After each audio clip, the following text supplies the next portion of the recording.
but on a much smaller scale than before. North Korea said last year it didn't need a foreign aid, although it still receives generous assistance from China and South Korea. The BBC's Charles Scanlon has this from Seoul. Negotiating with North Korea is never easy, even for those bearing gifts. The World Food Programme was told to stop sending food aid last year. It's taken 6 months of persuasion to get the shipments restarted. WFP officials say there's still desperate need, but they've had to settle for a much smaller operation. There are certainly aspects of the new operation that we would prefer to see have been handled differently. It's much smaller than our previous operation was. It covers a much more limited geographic area, fewer beneficiaries. We have much fewer staff, a total of 10 international staff, and all our sub-offices have been closed and are not going to be reopened, at least at this stage. Foreign aid agencies had been in North Korea for a decade, until many were expelled at the end of last year. The WFP believes some 6 million people still face hunger and malnutrition, but will only be allowed to feed 2 million, mainly infants and nursing mothers. The regime says it no longer needs emergency food. Its real concern may be the intrusion of foreign aid workers into what's always been a closed society. Large parts of the country are once again off limits to outsiders.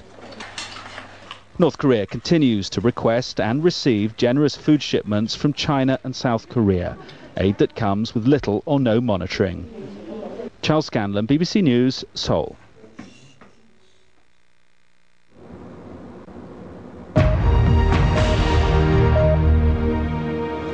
Argentina has implemented an emergency plan after more than 60 dead penguins were washed up on the southern coast, coated in oil. Environmental workers are now patrolling the Atlantic, searching for more animals, while a cleaning centre has been set up for survivors in the town of Rio Gallegos. The BBC's Sam Ryder has more. A penguin preserve in Cabo Virgenes, once a safe haven, now just a morgue. The birds were caught in an oil slick that wasn't detected until April the 27th, when the first oil-covered penguins were discovered. Since then, between 10 to 15 birds a day are brought in for cleanup. More than 100 penguins have already been treated so far. The injured birds are being monitored inside cages to make sure that all the oil is removed from their feathers. The work that is done on each penguin depends on how contaminated the feathers are. There are penguins that may need up to 60 days inside the Birds Rehabilitation Centre. If the oil is left, it destroys their insulating properties and, if ingested, traumatises their digestive system, causing them to starve to death. Experts hope that the number of casualties won't rise much higher because many birds have already migrated further north. In the meantime, the Argentine authorities have launched an investigation into where the oil came from. It's not known if there was a pipeline leak or a spill in the area. Sam Ryder, BBC News. Indonesia's vice president has called for the evacuation of some 17,000 people living near the Javanese volcano Mount Merapi. It's been threatening to erupt for weeks, and there has been a significant increase in activity in recent days. The first ever Russian adaptation of Dr. Zhivago has been premiered on television half a century after the novel was first published. Boris Pasternak's book was suppressed in the Soviet Union, although it was given the full Hollywood treatment, of course, in David Lean's 1965 film. Now Russian audiences finally have the chance to see a homegrown version.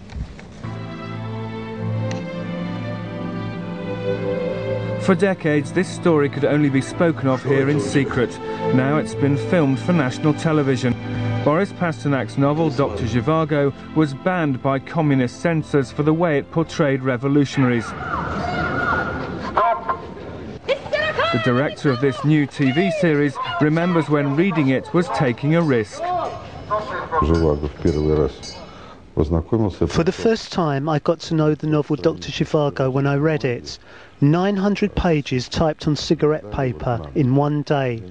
I was given it just for one night, but couldn't finish it, so I was reading it through the next day as well. The real test for this version of Dr. Zhivago will be what it means today. Moscow and Russia have changed, but the production team are convinced that this story, set in a time of war and revolution, will resonate with a TV audience who lived through the collapse of communism and the often chaotic years which followed. As with every TV adaptation, not everyone is convinced. The critics include the author's son, 82-year-old Yevgeny Pasternak. It was hard for me to watch this film because it was mentioned in the credits that it was based on the novel Dr. Zhivago. But after translation from the language of literature into the language of film, the voice of my father was lost. The voice we hear in the film is different. The programme's makers counter that it is impossible to bring an entire novel to the screen. They believe that one of the author's great strengths was his ability to predict the tough times his country would face. He probably never foresaw his banned book being shown to such a wide audience. James Rogers, BBC News, Moscow. The American rap star Snoop Dogg has been cautioned by police over a brawl at Heathrow Airport. The 34-year-old rapper appeared at Heathrow police station and accepted a caution for a public order offence. He and 5 of his entourage were arrested there last month and spent a night in jail. And a quick look at the main story before we go. 2 reports into the suicide bombings in London last year have highlighted intelligence failures. However, they said that the security services couldn't have done very much more to prevent what happened without more resources. This is BBC World News. I'm Catty Kay in Washington. I'm Mike Embley in London. Thanks for being with us. You'll get much more detail on our website, that is bbcnews.com. BBC World News was brought to you by WLIW New York. Funding for this presentation was provided by the Freeman Foundation of New York and Stowe, Vermont, the Newman's Own Foundation, and the John D. and Catherine T. MacArthur Foundation. Support for WSKG comes from NBT Bank, with 26 locations across the Southern Tier, offering personal and business banking and trust and investment services. NBT Bank, reach for your star. Member FDIC.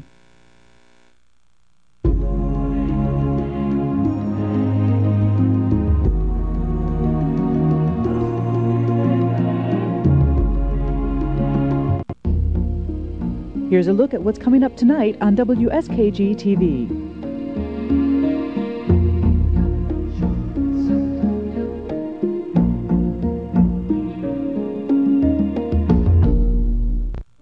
From American experience, they said it couldn't be done. But a wildly ambitious engineer with no degree in engineering would work half his life to prove them wrong. The Golden Gate Bridge is a fusion of perfections. It's a perfection of engineering. It's a perfection of art. Golden Gate Bridge on American Experience. Monday evening at 9 on WSKG. Hi, I'm Mark Wahlberg. Join me on our search for America's hidden treasures. Right now, this stuff is red hot. This is the first labeled Oliver Coffin basket that I've seen. Oh my God, that's a surprise. Really? You are kidding. Oh my God. Don't miss these treasures and much more on Antiques Roadshow from Providence. Friday evening at 9. Hello, I'm Sissy King.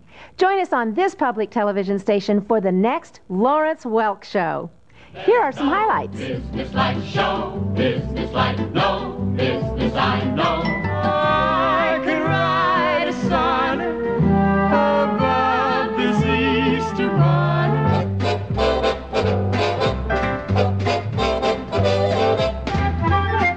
Tune in Saturday evening at 7. Next time on Frontline. Baby boomers will be facing a very different retirement than their parents. You've saved. I just throw the money in the pot and hope it grows. You've invested. I thought when he retired it was going to be a lot different, money-wise. You've dreamed of retiring. One of your biggest problems is you're all going to live too long. It's the end of retirement. Can you afford to retire? Watch Frontline. Coming up Tuesday evening at 10. On Nova. It was a flood of biblical proportions right here in the American Northwest. Imagine the loudest noise you've ever